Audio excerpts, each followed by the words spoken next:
우리 성막에 대한 이야기를 같이 하고 있는데요. 우리 성막에 대한 구조를 다시 한번 좀 생각을 해보도록 하겠습니다. 자, 성막은 사방이 직사각형으로 되어 있는 울타리로 이렇게 둘러싸여져 있죠. 그리고 오른쪽 지금 우리 그림에서 보면은 이 동쪽입니다. 이 동쪽에 성막 문이 있고요. 그리고 그 안에 번제단이 있고 또 물두멍이 있고 성소가 있고 그렇습니다. 자, 이 성막문이 무엇을 의미한다고 얘기를 했는지 기억하시죠? 누구를 의미한다고요? 바로 우리가 믿는 예수 그리스도, 예수님을 성막문이 의미한다 이렇게 말씀을 드렸어요. 이 성막은 우리가 지성소에 계시는 하나님을 만나러 가는 지도와 같은 것이다 이렇게 말할 수 있는데, 자, 하나님을 만나러 가는 그 첫 시작이 바로 이 성막 문에서부터 시작이 되는 것이죠. 그래서 우리가 예수님을 만나고 예수님을 믿음으로부터 하나님을 만나는 그 믿음의 여정이 시작되어진다 이렇게 말할 수 있는 거예요. 자, 성막 문을 통해서 안으로 들어가게 되면, 성막 안으로 들어가게 되면 가장 먼저 만나게 되는 것이 무엇입니까? 그것이 우리가 지난 시간에 이야기했던 번제단이에요. 번제단. 자, 이 번제단은 우리의 죄를 태우는 곳이라고 말할 수 있습니다. 바로 우리의 죄를 담당하신 예수님께서 우리를 대신해서 십자가에서 죽으신 것을 우리가 믿음으로써 바로 우리는 이 번제단에서 우리의 죄를 해결하게 되는 것이죠.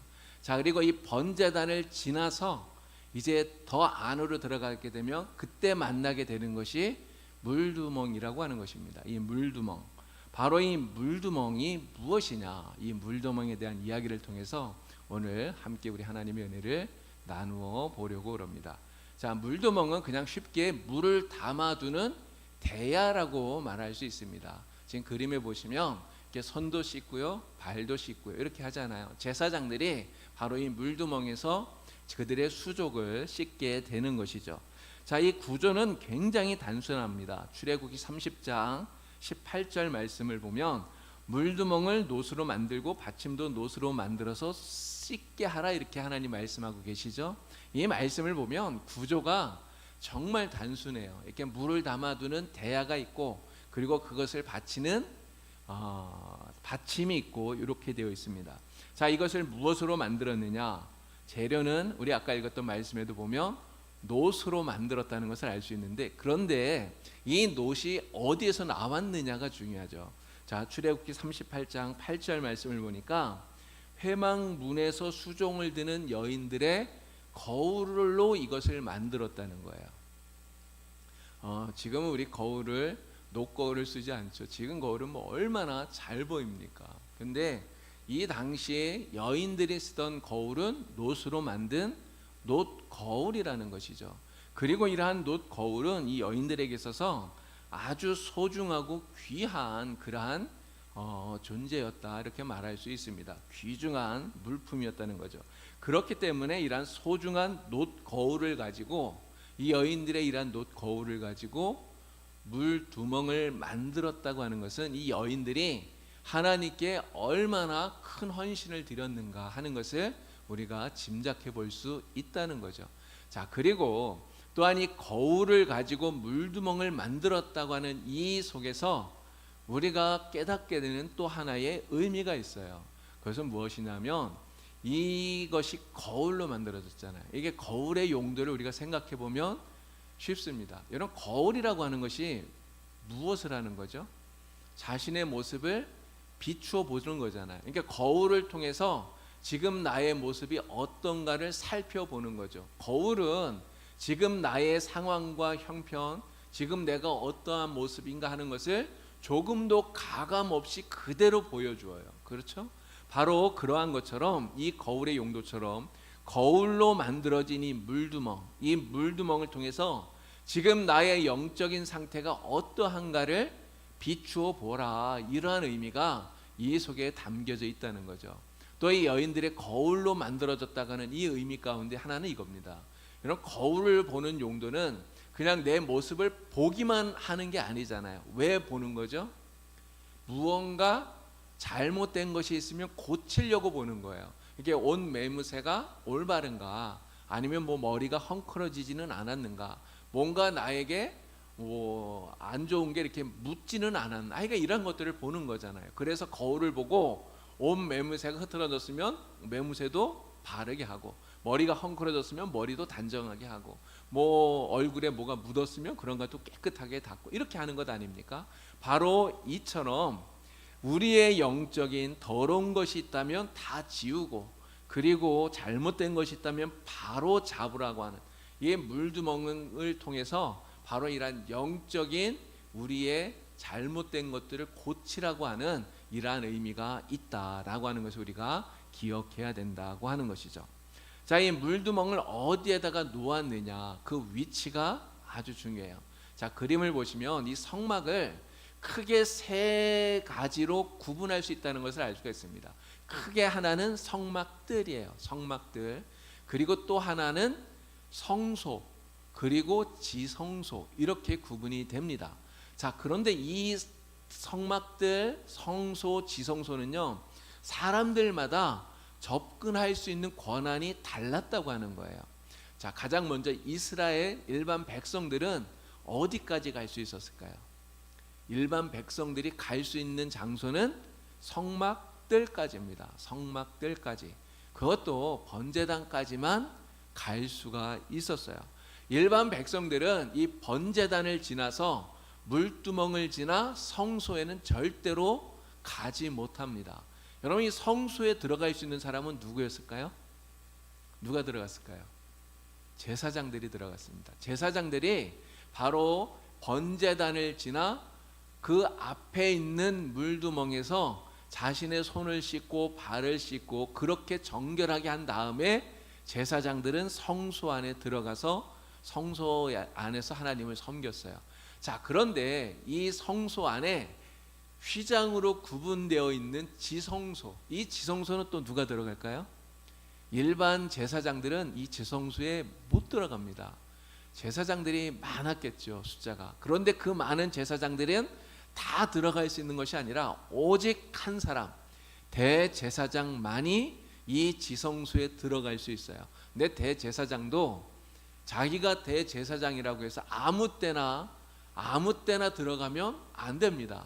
오직 1년에 딱 한 번, 대속죄일 날 그때 한 번 들어갈 수 있어요. 이스라엘의 달력으로 7월 10일입니다. 그날만 이 대제사장도 지성소에 들어갈 수 있어요. 자, 이렇게 구약 시대에는 하나님께 나아가는 데 있어서 사실은 제한이 있었다는 거죠. 아무나 하나님이 계신 이 지성소에 가까이 나아가지를 못했다는 거예요. 자, 구약 시대는 이랬는데 그럼 신약 시대는 어떨까요? 신약 시대는 달라졌어요. 여러분, 성경은 우리를 가리켜서 제사장이라고 부릅니다. 여러분, 베드로전서 2장 9절 말씀을 보니까 하나님이 우리를 가리켜서 왕 같은 제사장이다 이렇게 부르셨어요. 왕과 같은 제사장. 누가요? 저와 여러분이 그렇다는 거예요. 여러분, 목사가 제사장이 아니에요. 오늘 우리들 모두가 다 바로 하나님이 왕 같은 제사장으로 인정해 주신다는 거죠. 여러분, 왕 같은 제사장으로 인정한다는 이 말이 갖고 있는 의미가 무엇이겠습니까? 조금 전에 그 그림에서 보면 그냥 일반 백성들은 그 뜰만 들어갈 수 있었어요. 그런데 제사장 어디까지 간다고요? 성소. 그러니까 신약 시대에는 우리가 모두가 다 제사장이기 때문에 성소 안에 들어갈 수 있는 자격들이 다 있다는 이야기예요. 자, 그런데 성소만 들어가느냐? 사실은 그렇지 않습니다. 예수님께서 십자가에 달리셔서 돌아가실 때 여러분 무슨 일이 벌어졌죠? 성전 안에 있었던 이 휘장이, 성소와 지성소를 구분하고 있던 이 휘장이 반으로 쭉 갈라져 버린 거예요.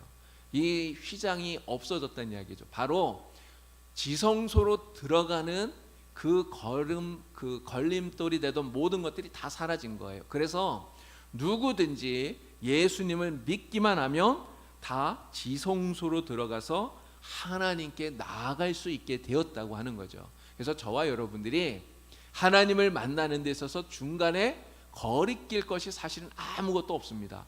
우리는 마음껏 언제든지 누구나 하나님께 나가서 하나님을 만날 수 있다는 거예요. 이게 얼마나 감사한 일입니까? 자, 그런데 그럼에도 불구하고 여전히 변하지 않는 하나의 조건이 있어요. 지성소로 나아가서 하나님을 만나기 위해서는 여전히 변하지 않는 조건이 하나 있다는 거죠. 그 조건이 무엇이냐? 바로 번제단과 성소 그 사이에 있는 물두멍, 이 물두멍을 지나야 된다는 거예요. 이 물두멍을 반드시 지나야 된다고 하는 것이죠. 여러분, 출애굽기 30장 20절부터 21절까지 말씀을 보면 이런 이야기가 나옵니다. 그들이 회막에 들어갈 때 물로 씻어 죽기를 면할 것이요. 여기서 말하는 그들은 제사장들이에요. 그러니까 제사장들이 회막에 들어갈 때 반드시 물두멍에서 손과 발을 씻고 정결하게 한 후에 들어가야 된다는 거죠. 또 그 밑에 보면 그 수족을 씻어 죽기를 면하라 이렇게 말하면서 이것이 자손 대대로 영원히 지킬 규례다 이렇게 하나님께서 말씀하고 계시죠. 그래서 제사장들은 반드시 이 물두멍에서 손과 발을 씻어야 되었는데, 자, 그런데 신약 시대인 지금 여러분, 우리가 하나님께 나아가는데 우리 앞에 눈에 보이는 물두멍은 사실은 존재하지 않습니다. 없어요. 그러나 눈에 보이는 물두멍은 없지만 그러나 영적인 물두멍이 있다고 하는 것이죠.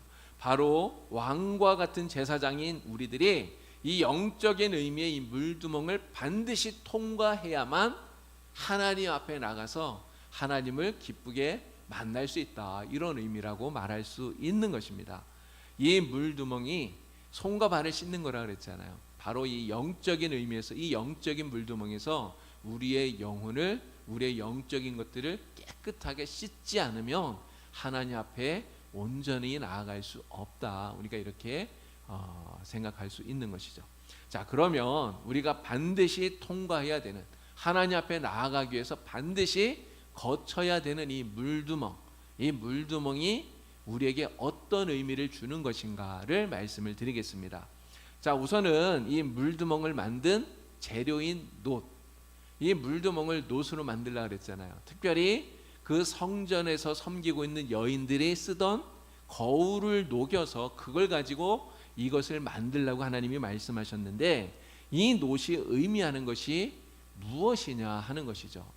여러분, 우리 전에 놋에 대한 이야기를 몇 번 했었어요. 처음에 울타리 이야기할 때도 그 울타리를 만든 기둥에 놋이 들어갔잖아요. 그 놋. 또 지난 시간에 번제단 이야기할 때도 번제단을 조각목으로 만들고 놋으로 다 쌌다고 말했잖아요. 거기서 나오는 놋. 여러분, 이 놋이 무엇을 상징한다고 했는지 기억하십니까? 그리스도의 십자가, 주님의 십자가를 상징하는 것이다, 이렇게 말씀을 드렸어요. 오늘 이 물두멍을 만든 재료인 놋 역시 주님의 십자가를 상징하고 있는 것이다, 이렇게 말할 수 있는 것이죠. 자, 제사장이 성전에 들어갈 때, 이 성소에 들어갈 때 반드시 물두멍에서 자신의 손과 발을 깨끗이 씻어야 된다고 말씀을 드렸는데, 손과 발을 씻는 것, 바로 오늘 영적인 의미로 우리가 생각을 한다면 영적으로 자신을 잘 살펴보고 우리의 자신 내면에 묻어있는 그러한 죄들을 깨끗이 씻는, 이것을 상징하는 것이다, 이렇게 말할 수 있죠. 자, 우리의 내면의 죄, 우리의 모든 죄를 깨끗이 씻어야 되는데, 여러분, 무엇으로 우리의 죄를 씻을 수 있을까요? 여러분의 죄를 씻을 수 있는 게 무엇입니까? 여러분, 비누로 씻을 수 있는 게 아니잖아요. 아무리 좋은 세제가 있어도 그것으로 우리의 죄를 씻을 수 없어요. 여러분, 우리의 죄를 씻을 수 있는 것은 오직 하나밖에 없죠. 바로 십자가에서 흘리신 예수님의 피, 주님의 보혈만이 우리의 죄를 씻을 수 있는 거예요. 요한일서 1장 9절에서 분명히 말씀하죠. 우리가 우리의 죄를 자백하면 그는 미쁘시고 의로우사 우리의 죄를 사하시고 우리를 모든 불의에서 깨끗하게 하신다 말씀하고 있습니다. 누가요? 예수님께서. 어디에서? 바로 십자가에서 그렇게 하신다는 거죠. 이 물두멍을 만든 그 놋이 바로 우리 주님이 달리신 그 십자가를 상징하고 있다, 이렇게 말할 수 있습니다. 자, 그러면 이 물두멍에 담겨 있는 물이 상징하는 게 무엇인가를 생각해 보려고 해요. 자, 이 물이 상징하는 것이 무엇이냐? 첫 번째는 바로 하나님의 말씀을 상징한다 하는 것입니다. 에베소서 5장 26절 이런 말씀이 나와요. 이는 곧 물로 씻어 말씀으로 깨끗하게 하사 거룩하게 하시고. 그러니까 말씀으로 깨끗하게 씻는다는 거예요. 요한복음 15장 3절에는 또 이렇게 이야기합니다. 너희는 내가 일러준 말로 이미 깨끗하여졌으니. 그러니까 주님의 말씀으로 제자들이 깨끗하여졌다. 주님 말씀하셔요. 시편 119편 9절에서는 이렇게 이야기해요. 청년이 무엇으로 그의 행실을 깨끗하게 하리까? 주의 말씀만 지킬 따름이니이다. 이야기합니다. 그러니까 하나님의 말씀으로써 우리의 영혼을, 우리를 깨끗하게 씻는다는 거예요. 그러니까 물로 더러운 것을 씻는 것처럼 우리의 영혼, 더러워진 우리의 영혼은 하나님의 말씀으로 씻는다 하는 것을 이 물두멍에 담겨져 있는 그 물을 통해 우리가 깨닫게 된다는 거죠. 자, 이 물두멍에 담겨 있는 물이 의미하는 두 번째 의미는 바로 하나님의 성령입니다. 성령.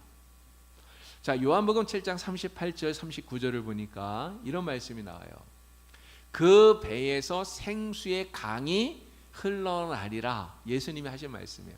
배에서 생수의 강이 흘러나온대요. 그럼 강은 물이잖아요. 그죠? 생명의 물, 생수의 물이 흘러나오는데 그 물이 가리키는 것이 무엇이냐? 바로 성령이다. 예수님께서 이렇게 말씀을 하시죠. 그래서 성령이 여러 가지 많은 사역들을 해요. 성령의 사역 가운데 하나가 무엇이냐면 바로 우리가 죄를 깨닫고 회개하도록 하는 역할을 성령이 하셔요. 바로 성령으로 말미암아 우리의 죄를 깨끗이 씻게 된다라고 하는 거죠. 자, 그래서 우리는 이렇게 생각할 수 있습니다. 성막문에서 예수님을 믿고요. 그리고 번제단에서 우리의 죄를 태우고 그리고 물두멍으로 나와서 거기에서 우리의 죄를 깨끗이 씻고 그리고 성령을 충만하게 받는다. 이렇게 생각할 수 있다고 하는 거예요. 그런 예수를 믿었지만 아직 죄를 해결하지 않은, 죄를 태우지 않은 사람들이 있어요. 그렇죠? 근데 이러한 사람들은 아직 그 문과 번제단 사이에 서 있는 사람이라고 말할 수 있습니다.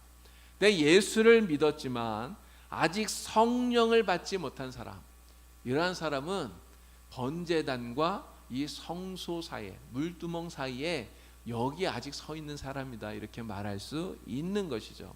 우리가 거룩한 성소로 들어가서 하나님께 이르러서 하나님을 만나기 위해서 반드시 이 물두멍을 지나가야 되는데 이 물두멍에서 우리를 깨끗하게 씻고 그리고 성령으로 우리 안에 충만하게 채워야 된다고 하는 이런 하나님의 말씀을 우리가 듣게 되는 거죠.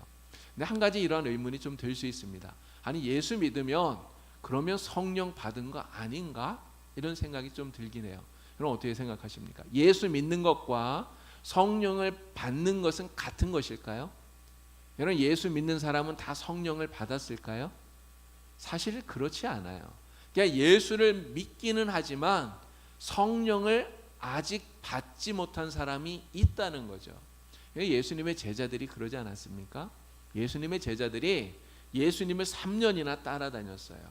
그런데 예수님께서 승천하실 때 제자들에게 이렇게 말합니다. 야, 예루살렘을 떠나지 말고 내가 너희에게 약속한 성령을 오실 때까지 기다려라. 이렇게 말씀을 하셔요. 그럼 이 말씀이 무슨 뜻입니까? 아직 제자들이 예수님과 3년 동안 사역을 했음에도 불구하고 성령을 받지 못하고 있었다라고 하는 거죠. 실제 제자들이 성령 받은 게 언제죠? 그로부터 시간이 지난 후에 오순절날 마가의 다락방에서 불과 같이 많은 그러한 성령을 충만하게 받게 된 거예요. 그러니까 예수님을 믿었지만 그러나 성령을 받지 못한 이러한 일들이 실제로 있다는 거죠. 사도행전을 보니까 또 이런 이야기도 나옵니다. 베드로와 요한이 사마리아 교회를 방문했어요. 이 사마리아 교회 빌립이 전도를 했어요. 집사 빌립이 이 사마리아로 가서 전도를 해서 이 사마리아 사람들이 예수님을 믿게 되었어요. 그래서 사마리아의 많은 사람들이 예수님을 믿는다는 소식을 듣고 베드로와 요한이 사마리아 교회를 방문하게 된 거예요. 근데 가서 보니까 이 사람들이 예수는 믿는데 그런데 성령은 받지 못한 거예요. 그래서 베드로와 요한이 그들을 위에서 그들에게 안수하면서 기도했더니 바로 그때 이 사마리아 사람들이 성령을 충만하게 받았다는 이야기가 나옵니다. 바로 이처럼 예수를 믿기는 하지만 성령을 받지 못한 사람이 존재한다는 거예요. 여러분, 이게 과거 그때만 그럴까요?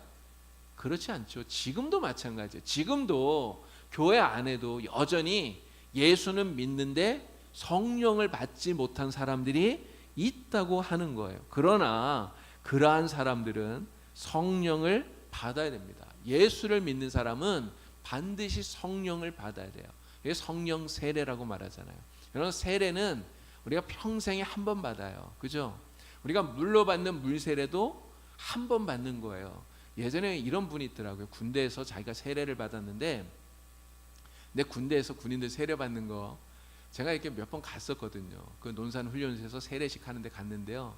근데 거기 오는 친구들이 진짜 뭐 좀 간절한 마음을 가지고 진짜 세례 받아야 되겠다 이런 다짐을 갖고 오는 친구도 있지만 사실 그렇지 않은 친구들도 꽤 많은 것 같아요. 근데 아마 이분은 그 훈련소에서 자기가 세례를 받았는데 뭐 초콜릿 준다라고 뭐 초코파이도 준다라고 막 그러니까 그냥 거기 갔다가 엉겹결에 이렇게 받았던 것 같아요. 근데 나중에 제대하고 난 다음에 진짜 신앙을 가지고 진짜 예수님을 영접하고 난 다음에 자기가 그렇게 세례를 받은 게 너무너무나 좀 답답했었나 봐요. 진짜 제대로 세례를 받고 싶다. 그래서 와서 목사님 다시 세례 받으면 안 됩니까? 이렇게 묻는 사람이 있더라고요. 그런데 그런 사람 이런 세례 다시 줄까요?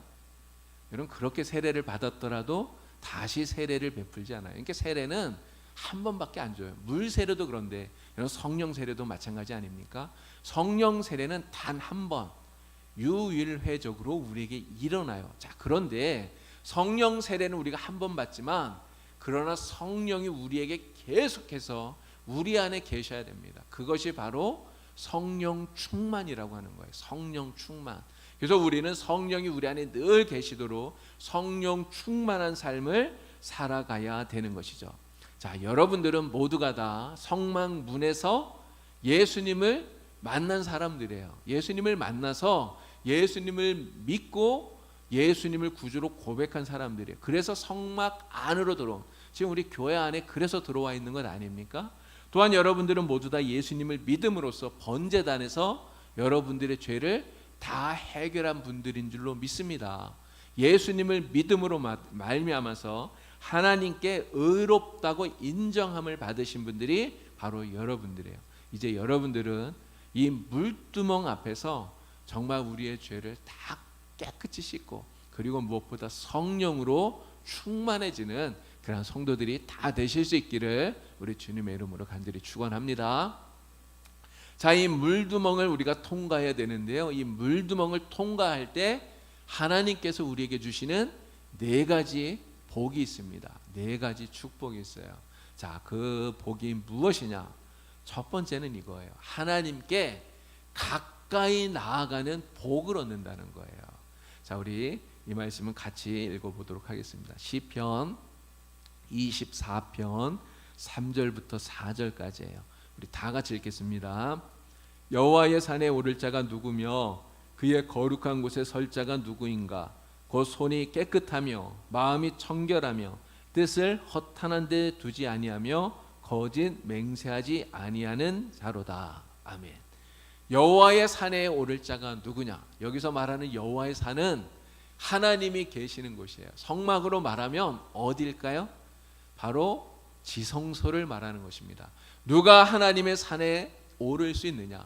누가 지성소로 가까이 나가서 하나님을 만날 수 있느냐? 여러분, 이 말씀에 뭐라고 말합니까? 손이 깨끗하고 마음이 청결한 자가 하나님께 가까이 나가서 하나님을 만날 수 있다 이야기를 하는 거예요. 하나님 앞에서 이 물두멍을 통해 날마다 성결함을 유지하는 사람이 하나님께 가까이 나아가는 복을 얻는다는 거죠. 여러분, 병자호란때 인조가 삼전도에서 청나라 황제 앞에 머리를 9번 조아리면서 항복을 했어요. 정말 우리나라의 치욕적인 그러한 역사 아닙니까? 이 청나라의 강요에 의해서 그 당시에 명필로 소문난 오준이라고 하는 사람이 있었는데, 이 오준이 그 청나라 황제의 공덕을 기리는 삼전도비의 비문을 썼대요. 근데 이 오준이 그 비문을 쓰고 나서 그 치욕을 참지 못해서 그 비문을 쓴 자신의 그 오른손을 잘라버렸다고 그럽니다. 얼마나 치욕스러웠으면 그랬겠어요. 근데 여러분, 이런 생각이 들었어요. 만약에 우리가 죄를 지을 때마다 죄를 지은 내 오른손을 잘라버려야 된다면, 여러분, 우리에게 손이 100개가 있다고 한들 여러분 버틸 수 있을까요? 손이 100개가 있어도 부족할 것 같아요. 근데 하나님은 우리가 죄를 범할 때 너의 손을 잘라라 이렇게 말하지 않습니다. 뭐라고 말씀하시죠? 물두멍에서 깨끗이 씻어라, 그렇게 말씀하신다는 거죠. 물두멍에서 씻음으로써 성결함을 유지하라, 이게 하나님의 말씀인 거예요. 이게 죄를 씻는다는 것을 우리가 두 가지 의미에서 생각을 해야 되는데, 하나는 번제단에서 죄를 태우는 것, 이거는 이게 예수님을 만남으로써 우리의 모든 죄가 거기서 태워지는 거예요. 자, 그런데 문제는 그 이후에 우리가 하나님 나라 갈 때까지 우리가 깨끗한 상태로 사느냐? 사실 그렇지 않아요. 매일매일 이렇게 살다 보면 먼지가 묻어요. 죄가 묻어요. 이게 우리가 자범죄라고 말하는 이러한 죄들이 있다는 거죠. 그러나 이러한 죄를 우리가 어디에서 해결을 해야 되느냐, 어떻게 청결하게 씻어야 되느냐, 바로 이 물두멍에서 그 죄를 씻어라, 주님께서 이렇게 말씀하고 있다는 것입니다. 이 물두멍에서 우리가 손을 씻고 우리가 발을 씻고 그리고 성결함을 유지하게 되면 하나님께 가까이 나아갈 수 있는 복을 얻게 된다는 거예요. 여러분 모두가 다 이 물두멍에서 성결함을 얻어서 하나님께 가까이 나가는 이런 복을 누릴 수 있기를 우리 주님의 이름으로 축원합니다. 자, 물두멍을 통과할 때 주어지는 두 번째 복이 무엇이냐? 하나님의 능력을 얻는 복이에요. 하나님의 능력. 자, 이 말씀도 우리 같이 읽어보겠습니다. 욥기 17장 9절 말씀입니다. 그러므로 의인은 그 길을 꾸준히 가고 손이 깨끗한 자는 점점 힘을 얻느니라. 아멘. 이 말씀은 욥의 고백이에요. 욥의 고백. 욥이 이 고백 속에서 지금 뭐라고 말합니까? 손이 깨끗한 자는 점점 힘을 얻느니라 말해요. 손이 깨끗한 자는 점점 힘을 얻는다. 여러분, 죄를 지은 사람은 세상을 살 때 움츠러들 수밖에 없어요. 이게 죄를 지은 사람은 자기가 죄를 지었다는 걸 알기 때문에 괜히 이렇게 저 앞에 경찰이 있으면 돌아가게 되고요. 마음이 막 움찔움찔거리고, 여러분 그렇습니다. 그럴 수밖에 없잖아요. 근데 여러분, 죄가 없는 사람, 정말 하나님 앞에서 손이 깨끗한 사람, 하나님 앞에서 정결하게 청결하게 사는 사람은 여러분 겁날 게 있을까요? 죄 지은 게 없기 때문에 겁날 게 없는 거예요. 두려울 게 없는 거죠. 거칠 게 없어요. 여러분, 죄 지은 것이 없는 사람은 세상에 대해서 당당할 수 있다고 하는 것입니다. 손이 깨끗한 사람은 그래서 점점 능력 있는 사람이 된다 이야기하는 거예요.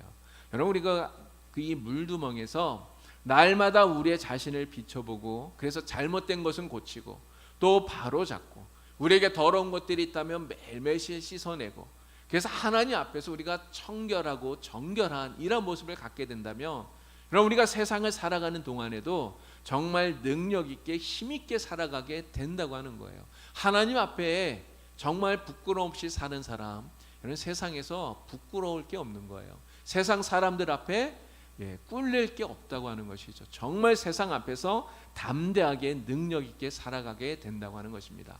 정결함이 바로 이러한 힘을 준다는 거죠. 여러분 모두가 다 바로 이러한 정결함으로써 능력 있게 세상을 사는 이러한 복을 누리게 되시기를 우리 주님의 이름으로 축원합니다. 자, 세 번째 복입니다. 세 번째 복은 마귀가 도망가는 복을 누리게 된다는 거예요. 이런 물두멍에서 손을 닦은 사람, 바로 성령이 충만한 사람이에요. 이러한 사람은 마귀가 무서워서 근접도 하지 못한다는 거예요. 예수님께서 이렇게 말씀하셨는데, 마태복음 12장 43절 말씀 우리 같이 읽겠습니다. 더러운 귀신이 사람에게서 나갔을 때에 물 없는 곳으로 다니며 쉬기를 구하되 쉴 곳을 얻지 못하고. 예수님 말씀이에요. 이런 더러운 귀신이 사람에게서 나갔습니다. 그런데 어디로 다닌다고요? 물 없는 곳에, 물 없는 곳에. 여러분 아까 물두멍에 담겨 있는 이 물이 상징하는 것이 뭐라 그랬죠? 하나님의 말씀 그리고 성령이라 그랬잖아요. 성령. 바로 이 마귀, 이 귀신은 성령이 계시지 않는 그러한 사람들의 마음을 찾아다닌다는 거예요. 우리의 마음 속에 성령이 임재하시고 성령이 우리 안에 충만하게 있으면 마귀는, 귀신은 그러한 마음에는 근접을 못해요. 들어오지를 못한다는 거죠. 그러나 그 마음에 성령이 없으면 그 속에 들어가서 마치 자기 집처럼 산다, 이렇게 이야기를 하는 것입니다. 여러분 예수님을 만나서 마귀를 쫓아냈으면 그러면 어떻게 해야 됩니까? 그 다음에 성령 충만해져서 자신의 마음을 잘 지켜야 되는 것이죠. 물두멍에서 이 성령을 받아서 성령 충만함을 유지해야 된다라고 하는 거예요.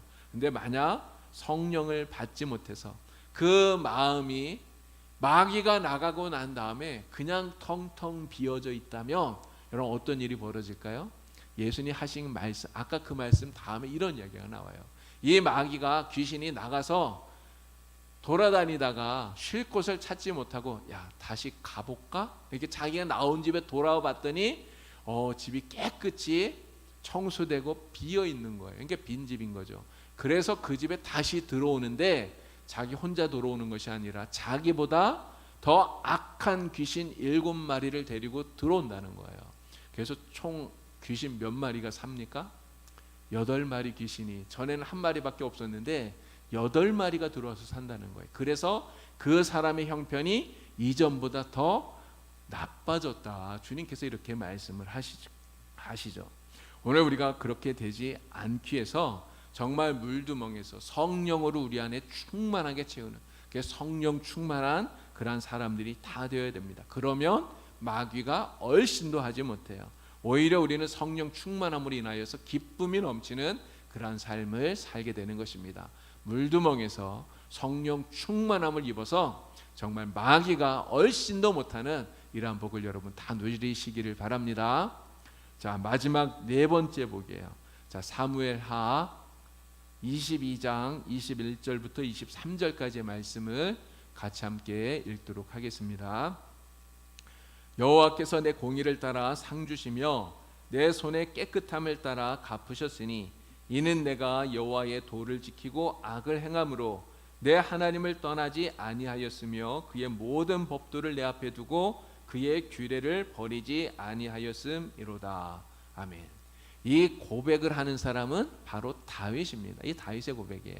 근데 이 고백 가운데 다윗이 뭐라고 말합니까? 내 손의 깨끗함을 따라 갚으셨다. 하나님께서 내 손의 깨끗함을 따라 갚아주셨다, 이렇게 고백을 해요. 하나님께서 죄 짓지 않고 깨끗하게 살아가는 그 사람에게 하나님이 반드시 보상해 주신다, 이러한 말씀이라고 우리가 받아들일 수 있는 것이죠. 여러분 어거스틴이라고 하는 정말 위대한 신학자가 있잖아요.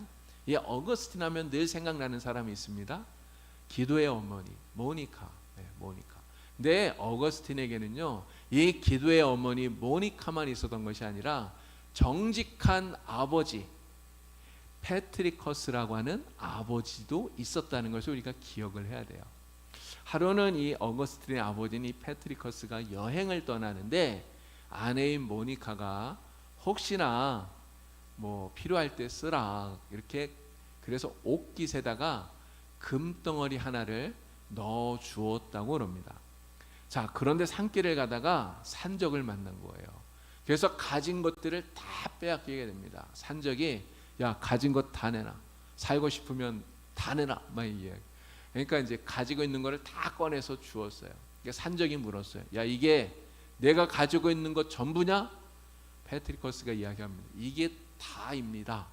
그래서 그것을 다 빼앗기고 그리고 이제 목숨만 부지해서 길을 다시 떠나게 된 거예요. 근데 조금 가다가 이 페트리커스가 깜짝 놀랐어요.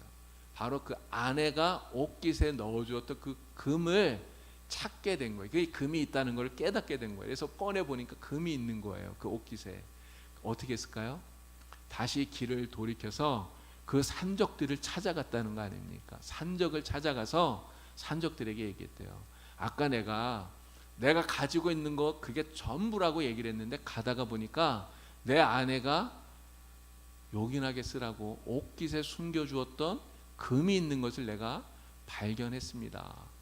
내가 그게 전부라 그랬는데 사실은 거짓한 말 한 게 되어서 그래서 내가 괴로워서 다시 이렇게 왔습니다. 그러면서 그 금을 산적들에게 주었다는 거예요. 그래서 산적 두목이 어떻게 했을까요? 막 껄껄 웃으면서 야, 산적질 하면서 내 이런 놈 처음 봤다. 그러면서 그 전에 뺏었던 것도 다시 다 돌려주고 가라고 이렇게 보내주었다고 하는 얘기예요. 뭐 이게 진짜인지 아닌지는 잘 모르겠습니다만, 그러나 이 이야기 속에서 우리에게 주려고 하는 교훈이 뭘까요? 하나님 앞에 손이 깨끗한 사람, 정직한 사람, 정말 하나님 앞에 청결하게 이렇게 살아가는 그러한 사람들, 그렇게 살아가려고 애쓰고 노력하는 사람들을 하나님이 반드시 보상해 주신다. 하나님이 반드시 갚아주신다라고 하는 거예요. 여러분, 우리가 물두멍에서 바로 이러한 손을 깨끗이 씻고 정말 하나님 앞에서 깨끗하게 정직하게 바르게 살아가려고 애를 쓰면 하나님이 기억해 주십니다. 하나님께서 반드시 우리에게 갚아주셔요. 내가 막 가지려고 애쓰지 않아도 하나님이 더 많은 것을 우리에게 반드시 채워주시는 줄로 믿습니다. 이러한 복을 여러분들이 물두멍에서 반드시 누릴 수 있게 되기를 우리 주님의 이름으로 축원합니다. 이 물두멍을 한마디로 말하면 그리스도인의 성결이다, 이렇게 말할 수 있습니다. 성결, 이게 씻는 거니까요.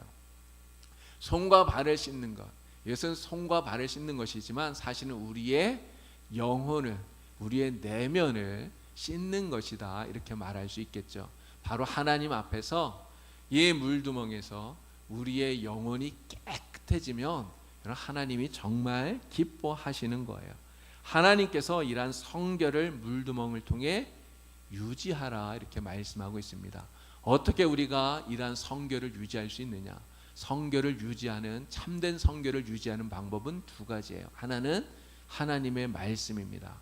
그리고 또 하나는 성령의 충만함이에요. 그래서 하나님의 말씀을 통해서 나 자신을 돌이켜보고 정말 하나님의 말씀에 어긋난 것이 있다면 우리는 말씀으로 깨끗하게 비워내고 깨끗하게 만들고요.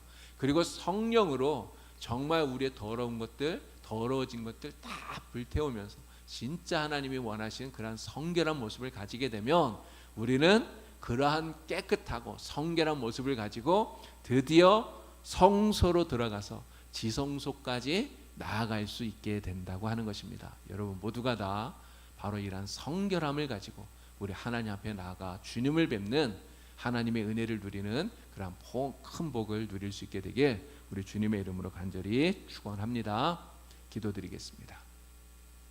하나님 아버지, 이 물두멍을 통해서 오늘 우리가 하나님 앞에 또 사람들 앞에 성결한 삶의 모습을 가지고 살아가라고 하시는 하나님의 말씀을 들었습니다.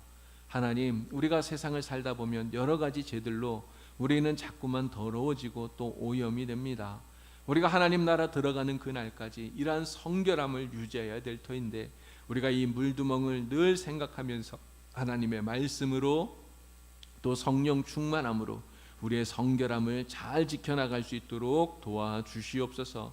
오늘도 이 물두멍 앞에서 우리 자신을 깨끗이 씻고 그래서 성소 안에 들어가 주님을 만나는 참으로 복 있는 성도들이 되게 하여 주시옵소서. 예수님의 이름으로 기도드리옵나이다.